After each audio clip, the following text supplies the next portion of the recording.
macam ibadah di bulan Ramadan. Salawat serta salam tercurah kepada junjungan kita Nabi Agung Muhammad sallallahu alaihi wasallam beserta seluruh keluarganya, sahabatnya dan siapapun yang mengikuti mereka dengan baik hingga akhir zaman kelak. Ma'asyiral muslimin, a'azallahu wa iyyakum. Sebagaimana yang sudah kita ketahui, bulan Ramadan ini bulannya orang beriman berlomba-lomba beribadah.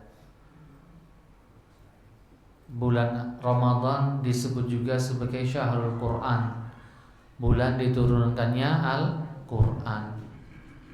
Maka dari itu kita ditekankan dan disarankan untuk banyak tadarus atau baca Al-Quran.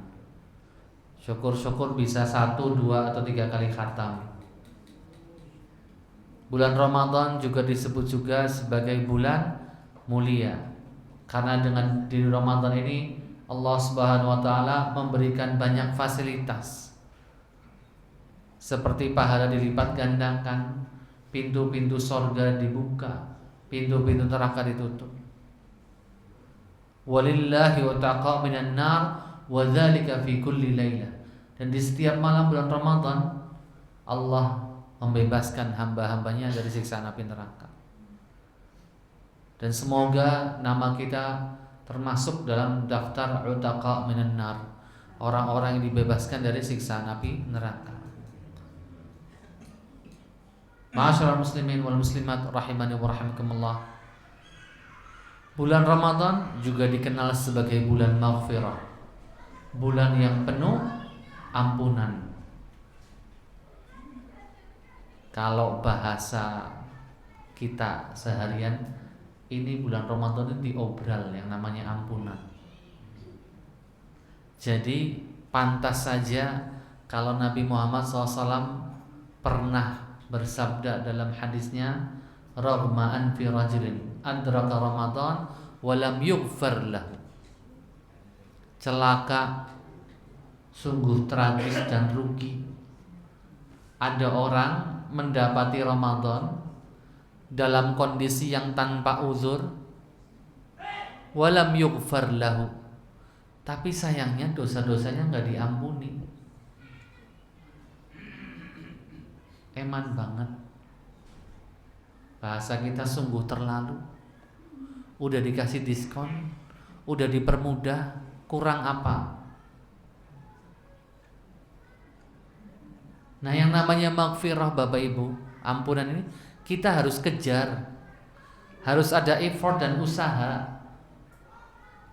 Karena maghfirah gak kayak bonus THR tahunan yang otomatis celing begitu saja. Kadang yang sudah otomatis saja kadang seret ya, terlambat keluarnya.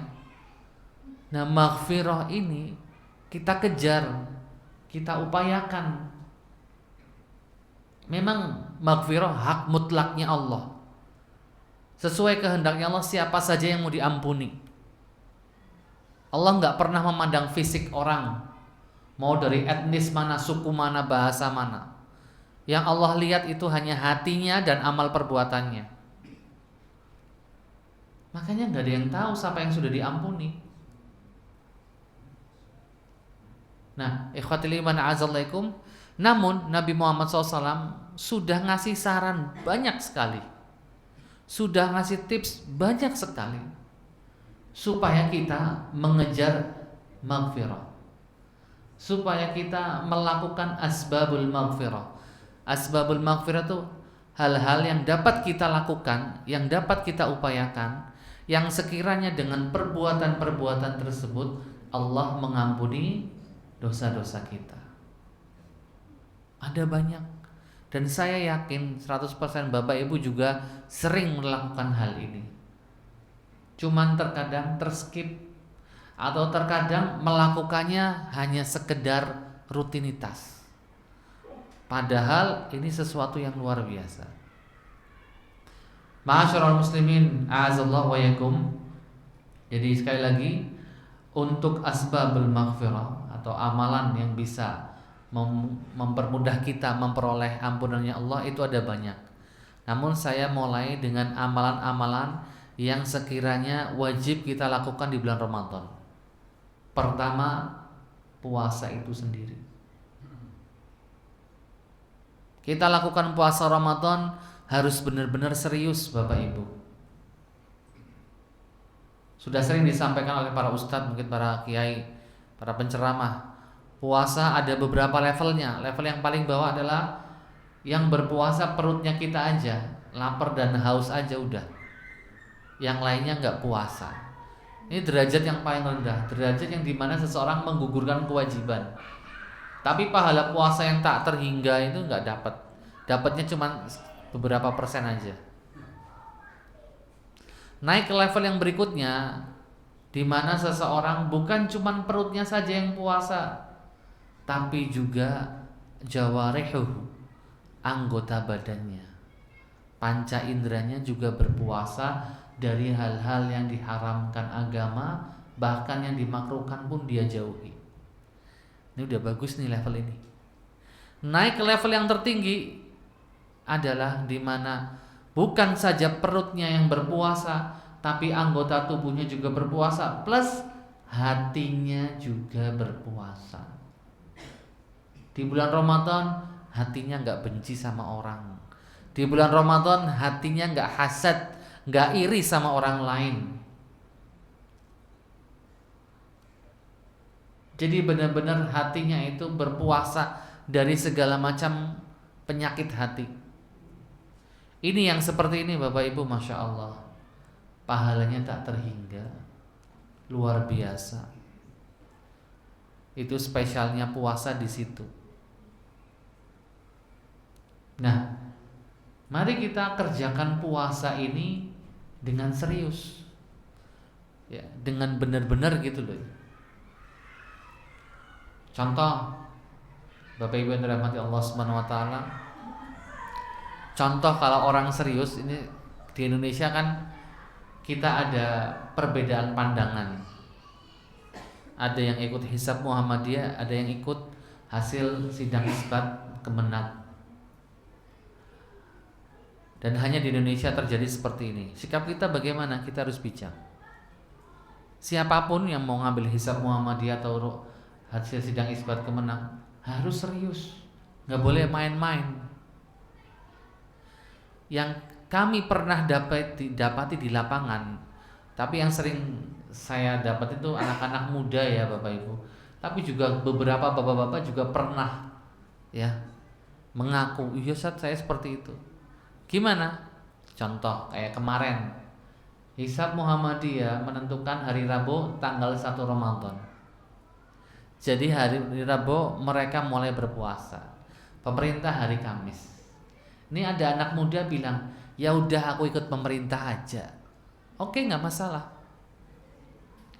Tapi pas Lebaran beda lagi. Aduh enggak deh, biar saya lebih terkesan toleransinya tinggi, saya ikut Muhammadiyah Ustaz. Kok bisa kayak gitu Mas? Ya iya Ustaz, katanya Ustaz nggak apa-apa Mas. Ya memang nggak apa-apa memilih, tapi jangan kayak gado-gado gitu Mas. Loh emang kenapa Ustaz? Ya kamu nggak serius itu puasanya. Loh saya puasa, oke. Silahkan dihitung berapa hari. Ternyata 28 hari. Kamu utang 1 hari, tahun setelah nanti hari raya selesai, mungkin 3-4 hari kamu bayar utang. Lu nggak bisa Ustaz, enggak. Kamu hutang. Yang namanya bulan Hijriah itu kalau nggak 29 30. Kalau dari awal sudah ikut hisab, terakhirnya ikut hisab. Kalau dari awal sudah pakai sidang isbat Kemenak, terakhirnya juga ngikut. Itu namanya orang serius puasanya. Nah ini mungkin di kalangan bapak ibu jarang ya, tapi di kalangan anak muda sering kayak gitu. Ini sudah tahu keluarganya Muhammadiyah Pak, sudah tahu dia tiap tahun juga pakai metode hisab ngikut keluarganya. Tapi pas ngerantau, pas jadi mahasiswa ngekos di kota mana gitu, aku ikut pemerintah aja deh. Nanti pulang kampung ikut keluarganya hisab Muhammadiyah. Jadi lebih gasik puasanya.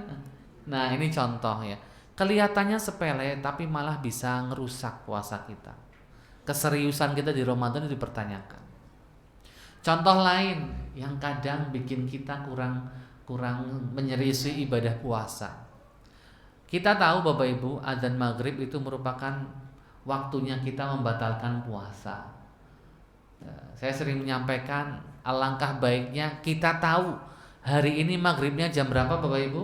Jam 6 lebih 9 apa 8? 9. Nanti kalau muadzinnya, namanya muadzin ya, mungkin khilaf manusia gitu ya. Apa sudah saking kruyuk-kruyuknya gitu, apa lemes gitu ya. Jam 6 lebih 5 azan. Iya, yang sudah nyanding di meja makan langsung jel-jel ya Ibu. Langsung nggak pakai nanya. Oh itu azannya Mas Brian itu sudah, berarti sudah. Ternyata muadzin salah ngelihat angka di jam mungkin.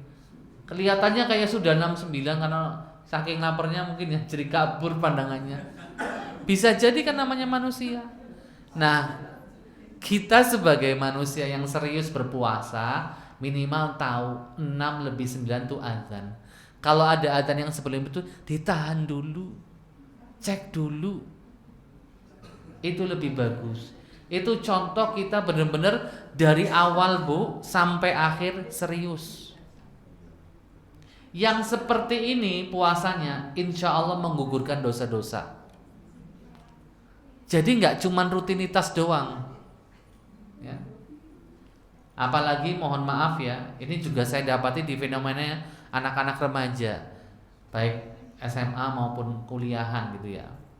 Acara bukber seneng, makan bareng, lagi asik makan bareng, apa tiba-tiba dengar azan isya. Loh perasaan baru makan ini sudah azan isya ya? Iya ini gimana ya? Sudah nggak apa-apa, ya selesaikan kita sholat isya terus terawih. Kan terawih 11, wis punjul lah ya ganti maghrib. Ini salah besar. 3 rakaat maghrib tidak bisa diganti dengan 33 rakaat sunnah. Amalan wajib tak tergantikan dengan sunnah. Ini rumus Bapak Ibu. Lagi bulan puasa kok berani-beraninya meninggalkan sholat. Kita kan sering dengar dari para ustadz, para kiai, kalau sholatnya benar diterima, semua amal ibadahnya bisa keterima. Idza sahhat salatuhu qubila sairu amalihi. Kalau sholatnya benar diterima, insya Allah amalan lain lebih mudah diterima. Ini orang keblinger. Loh saya puasa kok. Ya nggak bisa. Dan mohon maaf Ibu, ini bukan sekedar apa ya candaan, ini nyata. Acara bukber jadi bisa berani meninggalkan sholat maghrib karena asik makan, habis makan ngopi dulu yuk. Lagi asik ngopi denger azan isya tapi. Dan ini kalau dibiasakan, gak ditegur dengan teguran yang serius, saya khawatir jadi kebiasaan bukber nanti. Lah kita kalau acara bukber kan banyak yang bukber masjid sendiri, bukber angkatan, bukber di tempat kerja. Gak berhenti-berhenti namanya bukber. Makanya pastikan Bapak Ibu, di acara bukber yang kita ikutin tuh kita bisa sholat maghrib. Setelah itu waktunya terawih ya terawih. Jadi jangan sampai acara bukber itu malah merusak banyak ibadah kita. Termasuk bukber bersama keluarga besar. Saya sering mengingatkan, asik ketemu keluarga besar, tapi jangan sampai lupa sholatnya. Eman loh sudah ketemu. Sholat bareng berjamaah di rumah kan bisa. Jadi nggak meninggalkan. Kalau ke masjid agak repot atau gimana, karena banyak orang, ya berjamaah di rumah. Syukur-syukur ada yang mau jadi imam tarawih, malah mending. Kan nggak apa-apa, namanya sedang kumpul keluarga. Tapi tetap dipentingkan gitu, tetap diprioritaskan. Ini wujud orang serius puasanya. Nah kata Nabi, orang yang serius puasa, ghufira lahu ma taqaddama min dzambi, dosa-dosanya terampuni. Masya Allah, dengan puasa ini Bapak Ibu, kalau kita puasanya ikhlas lillahi ta'ala, ihtisaban, mengharap pahala, dan memang karena dorongan iman, insya Allah Allah menggugurkan dosa-dosa kita. Hadisnya riwayat Imam Muslim dan Imam Bukhari. Jadi amalan pertama yang harus kita lakukan di bulan Ramadan adalah puasa. Tapi puasanya serius. Kemudian Bapak Ibu yang dirahmati Allah Subhanahu wa taala, amalan lain yang bisa menggugurkan dosa-dosa kita di bulan Ramadan adalah sholat malam. Kalau enggak sholat malam, ya sholat tarawih. Kan sholat tarawih, sholat malam yang dilakukan di awal waktu secara berjamaah. Ustaz, kalau sudah ikut tarawih tadi malam, malamnya tahajud lagi boleh. Mau nambah terserah mau berapa, 2 salam, masih kuat lanjut lagi 2 rakaat terus kayak gitu. Tapi nggak boleh witir 2 kali. Hadisnya jelas, man qama, barang siapa yang melakukan sholat malam karena iman dan mengharap pahala di bulan Ramadan, maka Allah ampuni dosa-dosanya yang telah lewat. Makanya saya sering mengingatkan, jangan skip sholat taraweh. Betul, hukumnya sunnah, ninggalkan enggak dosa, tapi eman, kesempatan mengejar maghfirah, ampunan dari Allah Subhanahu wa taala. Ma'asyiral muslimin, a'azallahu wa yakum. Ya, sholat taraweh memang beda-beda ya, ada 11, ada 23, ada 33, sama aja. Boleh, pilih saja. Yang penting sholatnya tumakninah. Mau bacanya 2 ayat saja boleh, yang penting tumakninah. Habis Al-Fatihah 1 ayat saja boleh, yang penting tumakninah. Baca Al-Fatihahnya yang benar, bukan Al-Fatihah 1 nafas. Ya, nanti Bapak Ibu lihat sendiri di YouTube, Al-Fatihah 1 nafas, itu cepatnya luar biasa. Padahal kita semua tahu ada hadis Nabi langsung yang ngomong, sholatnya nggak sah kalau nggak baca Al-Fatihah dengan baik dan benar. Sampai keluar tren kan di TikTok, di media sosial lain, sholat taraweh 21 atau 23 gitu Bapak Ibu, 7 menit. Kita yang 11 saja kadang selesainya setengah jam. Ini 23 7 menit, 7,5 menit lah itu direkam dari awal sampai akhir. Itu benar-benar luar biasa, nggak ada tumakninanya belas. Jadi bukan perkara 11 atau 23. Kalau ada yang nanya ke saya, Ustaz, ini bagusnya 11 apa 23? 33 aja Pak, gimana? Hah, 33? Ya lebih banyak. Loh, itu mau lebih banyak lebih bagus. Di Masjidil Haram juga kadang 33 nggak ada yang protes, tetap sholat. Nah, jadi sekali lagi bukan 11 atau 23, intinya tumakninah. Dari situ kita tenang sholatnya, dari situ kita mendengar bacaan imam yang benar. Jadi sholat kita tumakninah, khusyuk, nanti menggugurkan dosa-dosa kita. Wabil khusus di bulan Ramadan ini sholat malam, sholat taraweh. Dengan catatan tadi ya, mohon maaf, nggak boleh skip sholat wajib. Di bulan Ramadan sholat taraweh, sholat tahajud, sholat duha. Nah, tapi ada sholat wajib yang kelewat ya bolong jadinya. Kayak bapak ibu bawa air pakai kantong, mau ke sebuah tempat, kantongnya bolong 1. Ya lama-lama bocor, hilang airnya. Sholat itu yang terpenting, nggak boleh skip, nggak boleh ditinggal. Ma'asyiral muslimin, a'azalaikum. Jadi mari, kalau mungkin ada dari bapak ibu yang sudah terbiasa, sudah terpola hidupnya memang jam 3 mesti bangun. Dan apalagi model bapak-bapak ini yang kan kayaknya hampir jarang menyiapkan makan sahur ya Pak. Kita tahunya udah jadi ya Pak. Lebih baik kita sholat Pak. Sebagai kepala rumah tangga sholat, perbanyak sholat. Di samping kita sebagai kepala rumah tangga dapat pahala, kita juga menerangi rumah kita dengan indahnya sholat, dengan ibadah sholat. Jadi rumahnya lebih hangat, dengan sholat dan bacaan Al-Quran.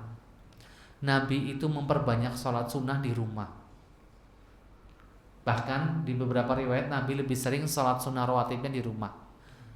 Ya, jadi dengar adzan subuh tuh sholat 2 rakaat sunnahnya di rumah. Habis itu berangkat ke masjid, sholat tahiyatul masjid. Baru jadi imam sholat subuh.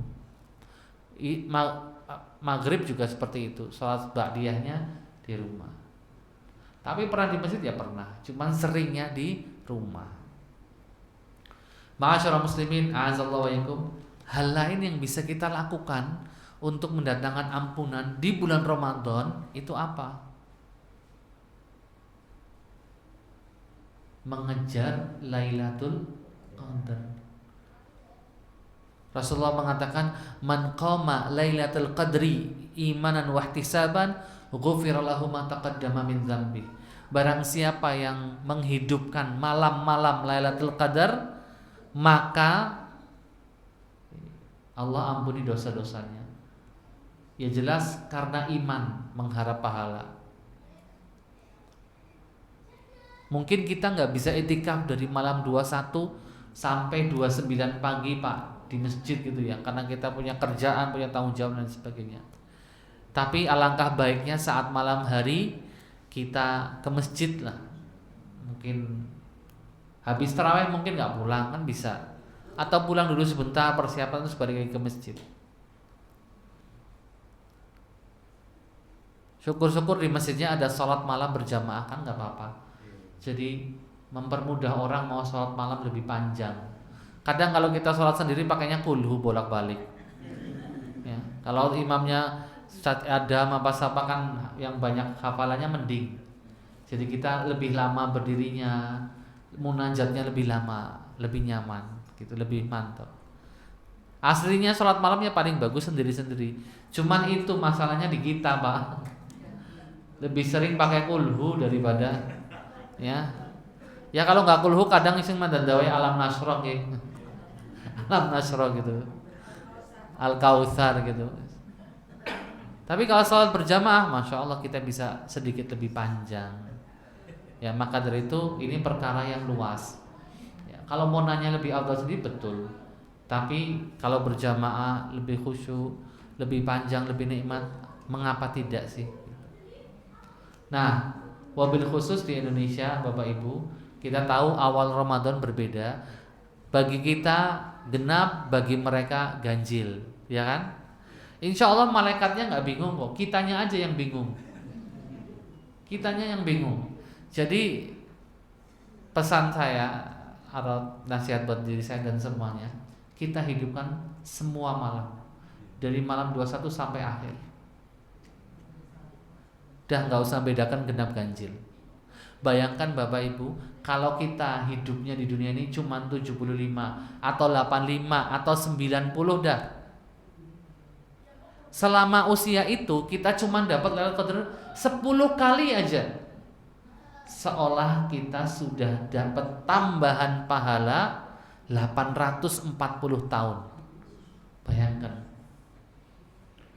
Kan satu malam Lailatul Qadar seperti 1000 bulan kan. 1000 kalau dikonversikan tahun tuh jadi 83, sekian. Katakan 84 lah ya. Dan Allah bilangnya bukan sama dengan 1000, tapi khairun min alfi syahr, lebih baik dari 1000 bulan. Nah dari sini kita ngerti betapa pentingnya kita harus mengejar Lailatul Qadar. Kita nggak tahu usia kita sampai berapa. Tapi coba bayangkan seumur hidup kita cuma dapat 10 kali aja. Masya Allah, punya tabungan pahala 840 tahun. Luar biasa. Jadi jangan sepelekan Lailatul Qadar. Ustaz, tahun kemarin saya sudah ngejar Lailatul Qadar, udah ikut i'tikaf. Masa tahun ini lagi sih? Ya nggak apa-apa, setiap tahun. Wong Nabi juga ngejarnya setiap tahun. Yang sudah punya tiket surga gitu ya. Lah kita tiket dari mana? Orang dalam nggak kenal ya Pak. Ya, kalaupun orang dalam kenal kita, kalau Allah nggak mengizinkan syafaatnya, kan tambah repot kita. Siapapun bisa memberikan kita syafaat Bapak Ibu, malaikat mungkin, atau orang yang pernah kita berbuat baik, atau teman kita, atau anak atau cucu kita, bisa. Cuman permasalahannya syafaat itu haknya Allah, yang mengizinkan Allah. Ada orang soleh, ada malaikat mau mensyafaati kita di yaumul qiyamah. Tapi kalau Allah belum berkehendak, ya sudah, nggak bisa. Man dzalladzi yashfa'u 'indahu illa biidznih, kecuali dengan izin Allah. Makanya kalau minta syafaat kepada Allah Subhanahu wa taala, bukan kepada Nabi Muhammad, salah alamat. Saya sangat mengkritik keras dan membangun ya, supaya jamaah umroh ini kalau pas di Masjid Nabawi, pas di Raudhah, itu doanya yang baik-baik saja untuk keluarga, untuk apa. Kadang ada yang mungkin belum teredukasi dengan baik, sampai lafadznya tuh, ya Rasulullah, berilah aku syafaat. Ini sudah lafadz-lafadz yang ngeri nih. Al-Quran sudah jelas mengatakan Qulillahi syafa'atu jami'ah. Syafaat semuanya itu haknya Allah, titik. Siapapun gak bisa. Memang nanti Nabi diberi hak syafaat paling besar, paling banyak kuotanya dibanding nabi-nabi yang lain. Cuman tetap itu sekali lagi hak syafaat milik Allah Subhanahu wa taala. Jadi kita berdoa, ya Allah, izinkanlah orang soleh, malaikat atau siapapun yang memberikan aku syafaat, ya, agar syafaat ini berlaku untuk diriku, ya Allah, izinkanlah. Nah, kalau kita mintanya ke Allah, ya benar, tertuju ke alamat yang pas. Masyaallah muslimin, a'azzallahu. Nah, jadi tadi yang pertama puasa yang serius, yang ketiga memperbanyak salat malam, taraweh. Apalagi kalau Bapak Ibu ngikutin imam taraweh dari awal sampai witir, itu pahalanya kayak salat semalam suntuk. Ya. Makanya kalau anak TK ikut taraweh kan cuma 2 rakaat. Nanti rakaat ketiga kabur kemana mainan. Iya, itu anak TK. Tapi masa sih kita seperti itu? Baru 2 rakaat, 3, 4 rakaat, aduh capek lah, pulang dulu. Tak ngopi sek lah ke rumahnya, jangan seperti itu. Ya memang ibadah kan perlu perjuangan. Puasa perlu perjuangan. Bahkan di sebagian orang yang punya penyakit dan sebagainya, puasa itu perjuangan banget, Pak. Nah, semua ibadah ada perjuangannya, termasuk tadi sholat taraweh. Kadang kita ngerasa berat banget, ngantuk banget, itu perjuangan. Gimana caranya kita ngelawan itu semuanya. Maka dari itu ikhwatul iman, jaga moodnya kita di Ramadan, supaya moodnya kita tetap baik, tetap enak, jadi ibadahnya enak. Kalau orang sudah nggak mood, bad mood, datang ke masjid, imamnya bacaannya bagus, imamnya bacaannya nggak panjang, tetap salah.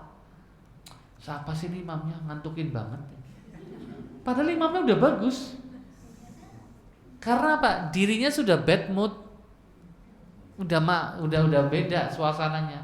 Jadi jaga nuansa hati kita di Ramadan, supaya ibadahnya juga nyaman.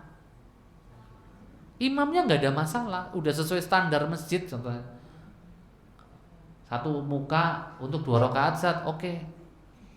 Tapi sekali lagi, karena hatinya lagi bad mood, jadi semua salah.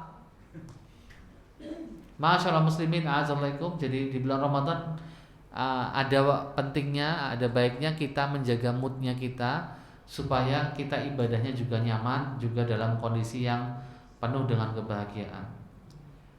Berikutnya lagi yang bisa kita lakukan di bulan Ramadan supaya kita diampuni Allah Subhanahu wa taala adalah perbanyak sedekah.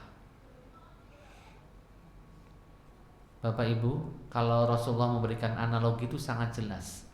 Analoginya Rasulullah tentang sedekah ini, the power of sedekah luar biasa. Kata Nabi, was-shadaqatu tudfi'ul khati'ah kama yudfi'ul ma'u an-nar. Dan sedekah itu menggugurkan dosa-dosa seperti air memadamkan api. Tokcer enggak, Bu? Tokcer. Ada air disiram, ada api disiram air kan langsung padam. Sedekah itu bisa menggugurkan dosa seperti itu, Bapak Ibu. Jadi jangan sepelekan sedekah di bulan Ramadan. Walaupun dengan berbagi takjil. Misal ibu masak kolak ya banyak gitu. Daripada di rumah itu mubazir, ya bungkusin yang banyak, bawa ke masjid atau bagi-bagikan, sedekah. Jadi pahala di bulan Ramadan. Dan memang sedekah yang dianjurkan memang di bulan Ramadan ini sedekah untuk berbuka puasa. Itu yang disedekah. Maka bagi yang mampu silahkan memperbanyak sedekah untuk berbuka puasa. Ya nggak harus ngirim nasi kotak ke masjid, bisa jadi mentraktir teman-teman berbuka termasuk sedekah. Ma'asyiral muslimin a'azzalaikum. Dan sedekah ini bentuknya, wujudnya banyak ya. Dengan berbagi kita mengorbankan sebagian yang kita miliki demi mendapatkan pahala dan ampunan dari Allah Subhanahu wa taala. Jangan pernah saat kita sedekah kita hanya cuman mikir, oh ini orang butuh bantuan kita ya. Sebenarnya kita lebih butuh pahalanya daripada orang tadi butuh sedekah kita. Itu yang kita pikirkan. Saat kita ngasih orang, entah itu sembako, entah itu makanan siap saji atau siap santap, kita nggak mikir, oh ini orang benar-benar butuh ya, seneng banget dikasih. Tapi kita mikirnya, kita juga butuh banget pahalanya buat sangu di perjalanan yang begitu panjang, Bapak Ibu. Karena kalau orang sudah meninggal dunia, bisa balik lagi enggak? Enggak bisa. Nah, ini kesempatan kita di bulan Ramadan memperbanyak amal soleh. Orang-orang yang sudah meninggal dunia, itu salah satu permintaannya itu pengen dihidupkan lagi di bulan Ramadan. Sehari aja. Supaya mereka bisa memperbanyak amalan di bulan Ramadan. Dalam ayat lain itu fa'asaddaqa. Kemudian aku bersedekah. Karena tahu betapa mulianya pahala sedekah. Ma'asyiral muslimin, a'azallahu wa iyyakum. Itu beberapa hal yang bisa kita lakukan di bulan Ramadan dan dapat mendatangkan ampunan dari Allah Subhanahu wa taala. Nah, ini ada amalan lain, tapi amalan-amalan yang berikutnya yang saya sebutkan itu bisa dilakukan di Ramadan maupun di luar Ramadan. Amalannya sangat ringan Bapak Ibu. Contoh, tardidul adzan, menjawab azan. Ketika kita mendengar Allahu Akbar, kita jawab Allahu Akbar, Allah. Kita mengulangi apa yang dibaca oleh muadzin. Kecuali bacaan hayyalas shalah, hayyal falah, maka kita jawab dengan la haula wala quwata illa billah.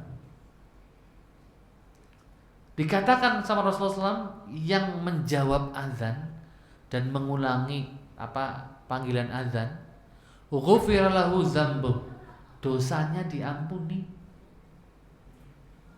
Bayangkan, seringan itu cara kita bisa meraih ampunan. Tapi kadang di skip, dilewati gitu aja. Eman banget. Padahal sehari 5 kali azan. Kadang kita jawabnya cuma pas lagi sholat maghrib ya. Karena lagi tepar sih, lagi capek gitu ya. Si duduk dengerin. Tapi kalau lagi sibuk, sampai nggak bisa jawab azan. Ma'asyiral muslimin, a'azallahu wa iyyakum. Dan memang ini adab yang sering kita lewatkan, dan saya pribadi juga mengakui ini sering kita lewatkan gitu. Ketika kita ngobrol sama anak-anak di rumah atau lagi sedang ketika ada azan kan dari banyak masjid ya Bu. Ya kita pilih azan yang paling dekat lah. Contoh ibu rumahnya paling dekat dengan Masjid Al-Muhajirin nih, ya udah azan masjid ini aja yang jadi ukuran. Pas denger sini azan, kita berhenti ngobrol tapi menjawab azan. Bukan berhenti bergerak ya, berhenti ngobrol. Berhenti ngobrol, dengerin azan, kemudian menjawab, mengulangi azan tersebut. Habis itu lanjut ngobrol nggak apa-apa. Jawab adzan sambil masak boleh saat ya boleh. Nggak harus duduk menghadap kiblat. Ya, yang penting menjawab aja. Nah itu memang sering kita lewati ya. Kemudian Bapak Ibu yang dirahmati Allah Subhanahu Wa Taala, hal lain yang sering juga kita lewatkan itu berjalan menuju masjid. Kalau di komplek perumahan ini paling nyaman jalan kaki ke masjid. Ya, kecuali memang yang sudah susah gitu ya, lebih nyaman pakai kendaraan itu beda ya. Kalau memang masih nyaman dengan berjalan kaki, masih bisa terkejar takbiratul ihram dengan jalan kaki, kenapa tidak? Karena setiap langkahnya itu dihitung. Saat berarti kalau pakai sepeda motor nggak dihitung ya? Ya ada hitungannya, cuman hitungannya kan beda. Ya, putaran rodanya yang dihitung. Kalau ini kan kaki itu lebih gitu. Rasulullah pun mengatakan kaki. Makanya Nabi itu sering apa ya? Kalau sholat atau para sahabat ini ya sering ya. Sholat itu berangkatnya dari gang mana, pulangnya lewat gang yang lain. Karena mereka ingin memperbanyak langkah ke masjid. Masya Allah. Sampai segitunya. Saya bacakan hadisnya. Ini riwayat Imam Muslim, jadi jelas sahih. Kata Rasulullah SAW, ala adullukum ala ma yamhullahu bihil khataya wa yarfa'u bihid darajat. Kata Rasulullah, saya tunjuki sebuah amalan yang bisa menggugurkan dosa dan menaikkan derajat kita. Ya, kata para sahabat, apa itu ya Nabi? Isbagul wudu 'alal makarih. Menyempurnakan ibadah wudu. Wa kathratul khata ilal masajid, dan memperbanyak langkah menuju masjid. Wa intidharus salat ba'da salat, dan nunggu salat dari waktu salat. Itu termasuk yang bisa menggugurkan dosa kita.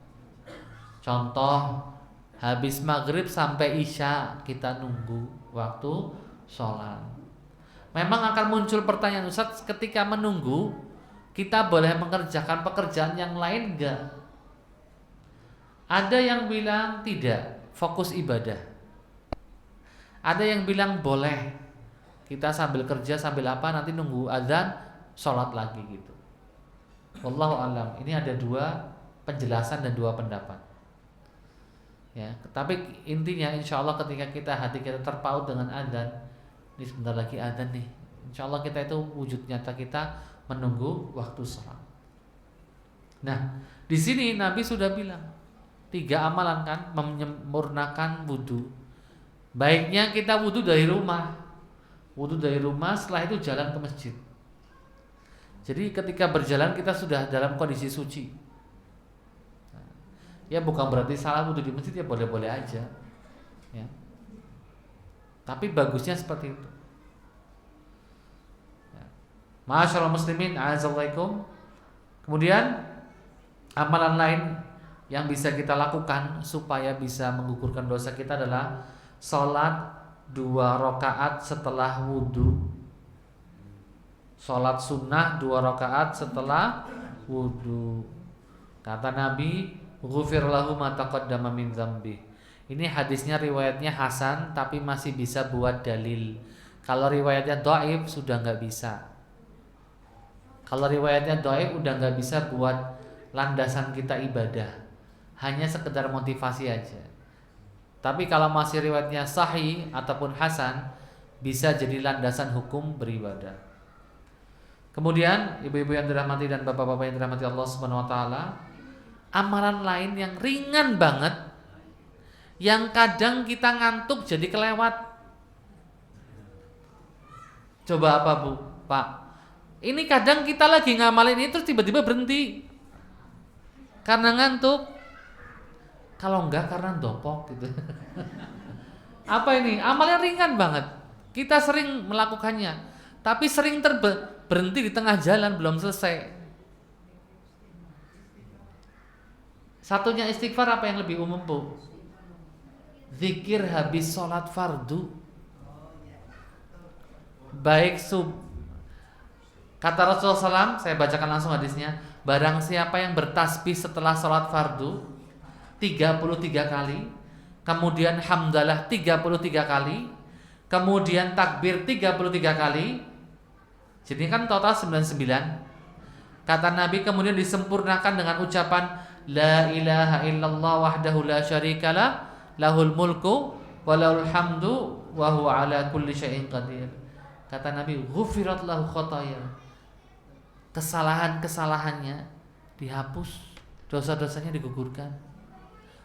Walau kana mithla zabadil bahar, walaupun dosanya sebanyak buih di lautan. Segitu ringannya Bapak Ibu. Tapi sekali lagi, kadang kita lagi melakukan ini sering ke distract, sering ke apa ya, lagi zikir tiba-tiba sebelah, masak apa Bu? Langsung ini padahal cuma satu pertanyaan jawabannya 10, kan bisa kan jadi ya. Kadang gitu, kadang bapak-bapaknya lagi zikir khusyuk tiba-tiba berhenti menunduk, ngantuk biasanya. Bangun lagi lupa udah sampai mana zikirnya. Sekali lagi, ini ringan tapi harus komplit. Karena hadisnya bilang di sini 100 disempurnakan. Nabi bilang di 99, kemudian disempurnakan dengan tadi la ilaha illallah wahdahu la syarika. Jadi harus 99 plus itu 1. Kalau sempurna kayak gini tiap habis sholat Bapak Ibu, insya Allah kita yang termasuk diampuni dosa-dosanya. Ringan boten? Ringan kan? Ya tadi kadang kita kebawangan tuh, ke bawah suasana gitu. Atau merasa sudah sering banget zikir gitu ya. Jadi lawis gampang lah. Nanti lagi lah gitu. Nah, ini amalan ringan. Masyaallah muslimin azallahu wa yakum. Brian. Syuruk jam berapa?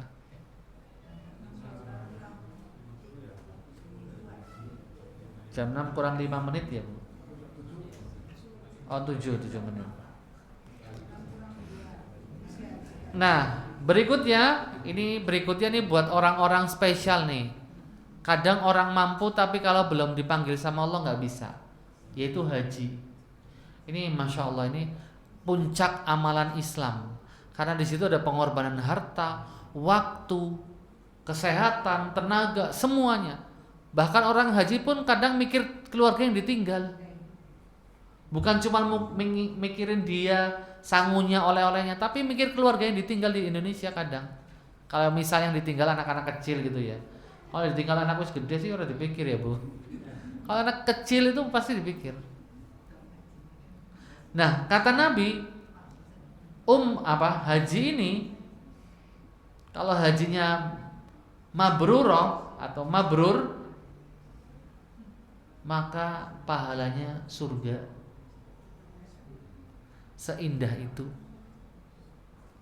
Ciri-ciri orang hajinya mabrur itu pulang haji jadi lebih baik. Maaf, yang tadinya kata-katanya mungkin agak kasar, agak toksik, pulang haji lebih kalem. Yang tadinya nyanteng, pulang haji sudah gak nyanteng lagi gitu ya. Jadi pulang haji itu tambah baik lah. Yang biasanya suka flexing, pamer ini, pamer itu, pulang haji sudah enggak. Yang tadinya baca Quran dong-dongan, pulang haji tambah sering. Yang tadinya nggak pernah ikut kajian, pulang haji jadi kadang-kadang atau tiap minggu sekali ikut kajian. Itu namanya haji mabrur. Ada peningkatan. Ya, haji mabrur itu efeknya dirasa sama orang sekitarnya. Makanya Nabi mengatakan haji mabrur itu pahalanya surga. Nah, kalau nggak haji Bu, ya umroh. Kalau umroh insya Allah semua dari kita bisa. Insya Allah saya yakin bisa. Ketika kita nabung ya, karena haji kan memang sampai ratusan ya. Minim itu nyiapkan uang 300. Itu pun sudah nyiapin, kadang nggak keluar visanya, kan sedih juga. Tapi kalau umroh insya Allah bisa. Nah, yang memang masih mendapatkan kesulitan untuk ibadah haji, bismillah daftar umroh. Karena umroh itu juga bisa menjadi kafarah, penghapus dosa. Ketika umroh itu dilaksanakan ikhlas lillahi ta'ala, bukan ingin menyandang status, ya, atau ingin posting, biar bisa posting depan Ka'bah lah, kayak teman-teman itu loh Ustaz. Ya jangan itu tujuan ibadah, ya. Masyaallah muslimin a'azallahikum. Kalau umrohnya ikhlas lillahi ta'ala, insyaallah itu bisa menjadi penggugur dosa-dosa kita. Hal lain bapak-bapak, ini yang sering kita lakukan. Kalau ketemu teman, salaman. Salaman ini walaupun apa kabar atau mau kemana, ini bisa menggugurkan dosa-dosa kedua orang tersebut. Nabi mengatakan, idza tasafahal musliman, kalau ada dua orang muslim salaman gitu ya, tufafruqu ukufuha hatta yukfar lahuma. Jadi saat bersalaman itu dosa-dosanya saling berguguran. Yang satu bersalaman dengan penuh senyum, yang satu menyambut dengan salam gitu ya. Jadi ya udahlah, saling memaafkan, apalagi sering guyon bareng lah. Ya. Ini penting Bapak Ibu. Kalau kita merasa sering bercanda bareng, berinteraksi bareng, kita pun juga harus rajin memaafkan orang. Jangan cuman maunya bercandain orang tapi nggak mau dibicandain. Itu salah besar ya, maksudnya nggak pas gitu. Nah kita santai aja lah hidup ini, nggak usah dibawa sampai dendam-dendam gitu, nggak usah sampai iri-irian ya. Setiap orang sudah disiapkan rizkinya masing-masing, setiap orang sudah punya jatahnya masing-masing. Jadi kita hidup ini yang santai-santai aja, kejarlah ridha Allah. Dunia kita kejar, tapi yang lebih prioritas adalah keridhaan Allah Subhanahu wa taala. Ya. Ada orang merelakan semuanya hanya demi status di masyarakat, status sosialnya, status ekonominya. Ini luar biasa. Masyaallah muslimin a'azallahuaikum. Kemudian yang terakhir adalah, nah ini juga sering kita lakukan, mengaminkan ketiga waladhdallin, amin. Aminnya yang pas Bapak Ibu. Saya bilang yang pas aminnya. Kalau aminnya ngepasin aminnya malaikat, ini kita bisa apa? Mendapatkan ampunan dari Allah Subhanahu wa taala. Saya bacakan hadisnya, ini hadisnya riwayat Bukhari Muslim loh. Kuat. Bukan cuma sahih tapi kuat, muttafaq alaih. Idza ammanal imam, kalau imamnya mengaminkan itu waladhdallin gitu ya, maka makmumnya mengucapkan amin kan. Nah kata Nabi, fa innahu man wafaqat ta'minuhu, sesungguhnya yang aminnya ngepasin aminnya malaikat, ghufira lahu ma taqaddama min dzambi, maka dosa-dosanya dihapuskan. Nah itu gimana caranya Ustaz? Ya saya jawabnya cuma bisa satu kata, dipaskan aja lah Bapak Ibu. Dipaskan aja. Pasnya itu ketika waladhdallin berhenti, baru amin. Ya, ada yang berpendapat, lebih banyak berpendapat bareng dengan imam. Ada yang menunggu imam mengucapkan amin, baru kita amin. Kalau di sini bareng kan ya? Iya, kebanyakan bareng. Tergantung beriannya gimana ya. Waduh, Mas Briannya nggak amin-amin, nunggu makmumnya repot nanti.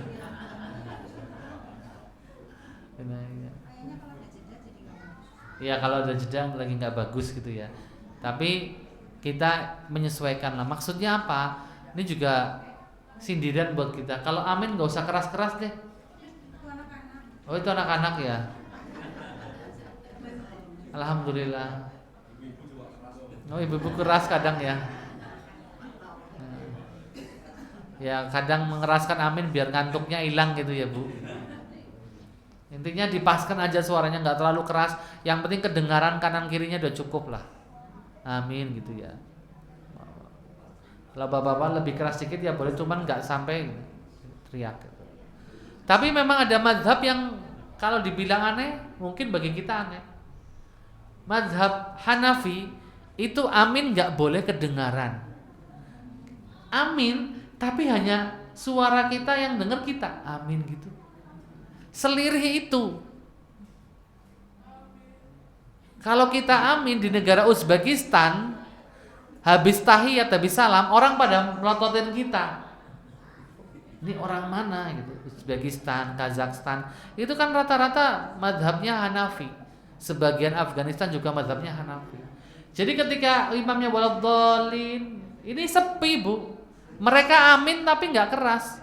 Nah saat itu saya diceritakan teman yang lagi traveling, ya seperti biasa Ustadz, saya amin. Kok saya cuma dengar suara saya ya? Duh, cobalah. Rakaat kedua diulangi lagi, dengar suaranya. Habis tahiyat, saya tuh kayak artis dari mana diliatin sana sini. Alhamdulillah saya orang asing, nggak bisa bahasa mereka. Jadi mereka cuma mentelangi saya doang. Ini nyata Bapak Ibu, karena perbedaan mazhab.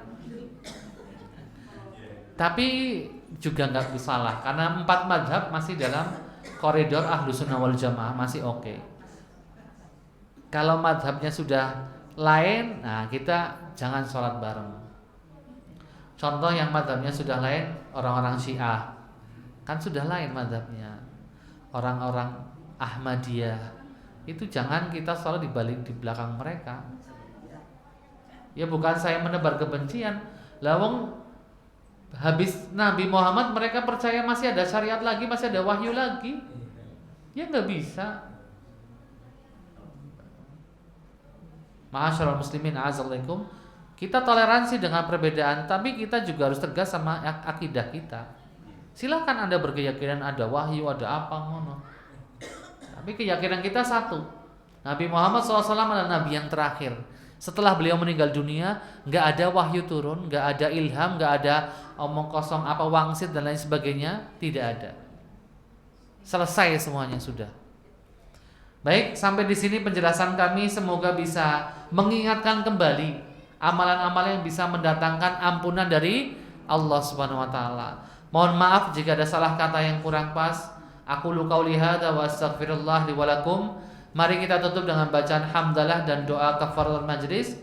Alhamdulillahirabbil alamin. Subhanakallahumma wa bihamdik asyhadu an la ilaha illa anta astaghfiruka wa atubu ilaik. Wassalamualaikum warahmatullahi wabarakatuh.